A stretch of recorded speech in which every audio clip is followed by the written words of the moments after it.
का भी बहुत बहुत स्वागत है। सभी श्रोताओं एवं दर्शकों का भी बहुत बहुत स्वागत है।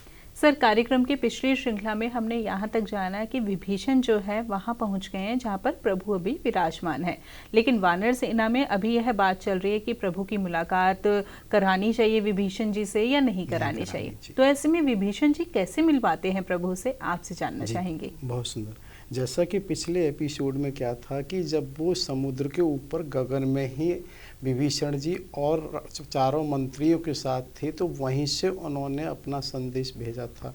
तो उसमें क्या हुआ था, सब ने अपनी अपनी राय दी थी। जामवंत जी ने, सरभ ने, अंगद ने, सुग्रीव ने, अन्य। और यहाँ एक महत्वपूर्ण बात है कि सब ने जो जिसकी राय थी यहाँ पर अपनी तरह से ना मत अलग है, लेकिन मनभेद नहीं हुआ। कहीं ऐसा नहीं है कि भाई ये राय इसकी ऐसी है।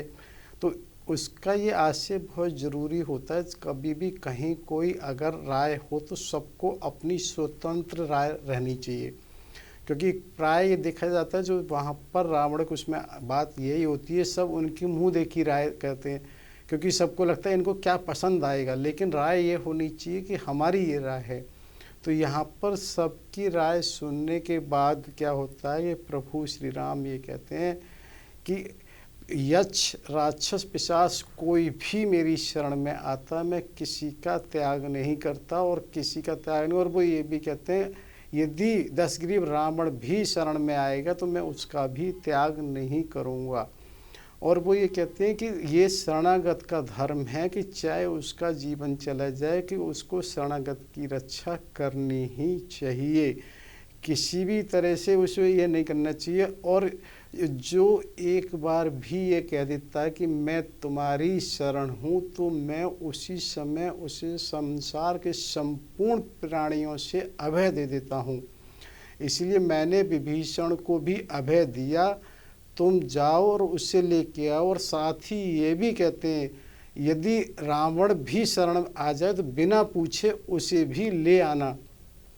तो यहाँ पर क्या होता है कि अंगद, हनुमान आदि वहाँ जाते हैं जहाँ विभीषण गगन में होते हैं। और वह हनुमान क्योंकि जब वहाँ पहुँचते हैं, क्योंकि विभीषण के पूर्व परिचित हैं, तो स्वाभाविक है कि एक दूसरे को अच्छा लगना, क्योंकि उनकी पहले मुलाकात हो चुकी है। तो वो वहाँ पर हनुमान जी कहते हैं प्रभु आपकी प्रतीक्षा कर रहे हैं, आपको वो कर रहे हैं। तभी वो दूर से ही विभीषण वहाँ प्रभु जहाँ विराजमान है उनकी शरण में पड़ते हैं। और वो उस समय कहते हैं कि शरणागतों के शरण, अशरण वालों को शरण देने वाले और उनको देने वाले को मैं पाही पाही, एक तरह से आपकी शरण में हूँ। वो उस तरह से उनके प्रभु राम के सामने पहुँचते जाते हैं। तभी प्रभु राम तुरंत एक तरह से दौड़ के कहीं उठ के जाते हैं और उनको हृदय से लगा के अपने पास ले आते हैं। और तो इसी तरह से उसको प्रभु के साथ साथ लक्ष्मण जी से वो करते हैं वंदन। और उसके बाद सुग्रीव के एक तरह से हृदय लगते हैं, क्योंकि सुग्रीव को वो समझते हैं कि ये वानरेंद्र हैं उनके, उससे जैसे उनके इर्द गिर्द सारे लोग एक साथ इकट्ठे होते हैं ना वानर, तो वो उनके लगते हैं। और क्योंकि यहाँ सुग्रीव ने ये कहा भी था, जब उन्हें लगा कि प्रभु की ये इच्छा है कि नहीं मेरा वैसे कोई दोष और वो नहीं है, और सबसे बड़ा लाभ क्योंकि वास्तव में सुग्रीव को ही होना है, वो तो मित्र बन के, क्योंकि किष्किंधा से सबसे पास लंका है। अब भविष्य का देखा जाए, राजनीतिक चीजें होती हैं, तो बोले मुझे कोई ऐतराज नहीं, मेरा तो इसमें यही है, मित्र ही बने, मैं तो चाहता हूँ मित्र बने।